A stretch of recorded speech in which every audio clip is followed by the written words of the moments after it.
Greta, Hey, I have a question about the changes. What format are we using? we're just gonna have to scrap that. Well, what are we doing instead? I haven't had a chance to look at it yet. Okay. Well, what do you want me to do with them in the meantime? I'll get back to you. Oh, but while I've got you here, we're gonna need to have everything shipped out by tomorrow morning. I thought we were doing that next week. No, I changed my mind. I didn't have time to get everyone on board. You gotta buckle down. It's amazing how fast things are happening these days. Okay. Oh, and from now on, why don't we have people work on them individually? Oh, and I'm gonna need you to call the distributor and tell them if we have the same delays this time, we're going with someone else.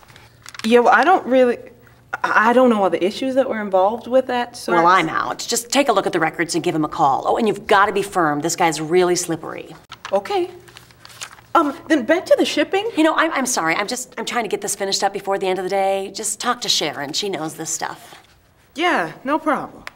Thanks. Oh, and could you shut my door?